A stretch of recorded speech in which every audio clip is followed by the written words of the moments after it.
Nous avons tous une relation particulière avec nos sécrétions nasales. Je suis certain que ce sujet va vous intéresser.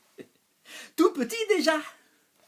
Lorsqu'un filet de morphe s'écoule entre la narine et la lèvre supérieure, oh, le bébé se régale en l'aspirant comme un spaghetti. Et il n'apprécie pas qu'on lui ôte le pain de la bouche. Il suffit de l'entendre gueuler comme un putois quand sa mère vient lui enlever sa morve pour l'empêcher de la bouffer.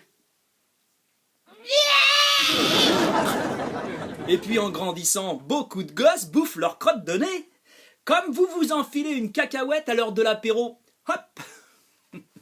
Ils recyclent déjà leurs déchets. Puis à l'école primaire, les gamins font des concours de lancer de crotte de nez. Vous l'avez pas fait, vous? Moi, je me souviens, quand on arrivait en classe, aussitôt que l'instituteur avait le dos tourné, on se farfouillait dans le terrain pour y récupérer les totaux qui s'étaient formés, puis on les roulait entre nos doigts pour en faire des boulettes bien collantes, et hop, d'une pichenette, on les envoyait au plafond. Le gagnant était celui qui en avait collé le plus grand nombre. Moi, je n'ai pas souvent gagné, moi. Curieusement, à la rentrée suivante, il n'y avait plus une seule crotte de nez collée au plafond. Étonnant, non? C'est peut-être de là que vient l'expression « nettoyer du sol au plafond ». Parfois, on se faisait des vacheries. On essuyait nos crottes de nez sur le vêtement d'un petit camarade en lui tapotant gentiment dans le dos. « Ça va, Ernest ?» Les plus pervers les collaient dans les cheveux des filles. Mais le must, c'était quand même de les envoyer dans le dos de l'instituteur à l'aide d'un tube de stylo-bille transformé en sarbacane pour la circonstance. Ah, fallait pas se faire gauler.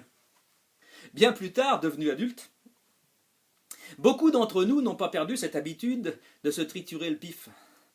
Mais en général, nous faisons ça en privé, dans l'intimité, et on dépose le cachou sur un mouchoir. Mais peu, en fait, continuent de bouffer leur crotte de nez. Et pourtant, dans les embouteillages, il n'est pas rare de voir un conducteur se curer le tarin, puis becqueter sa crotte de nez.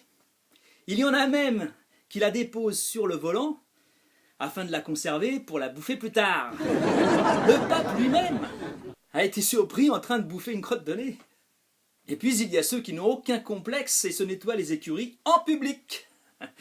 Ils s'enfoncent un doigt au plus profond de leur tarbouif et farfouillent à l'intérieur jusqu'à ce qu'ils trouvent le précieux cachou, qu'ils vont rouler pendant des heures entre le pouce et l'index, comme une obsession.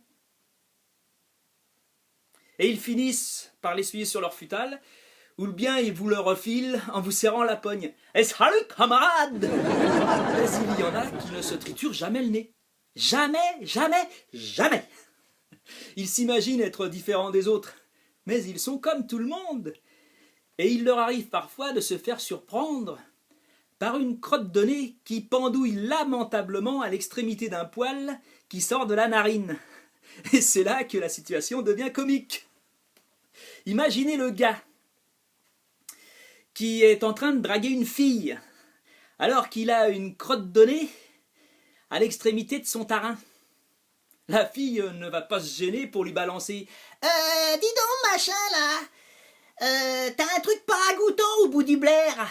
On t'a pas appris à te moucher avant de parler aux dames ?» Bonjour la honte. Tout le monde a des crottes de nez. Personne n'y échappe. Parce qu'elles se forment suite à l'accumulation de poussière qui se dépose sur les poils à l'intérieur de la narine. Mais tout est dans la manière de s'en débarrasser.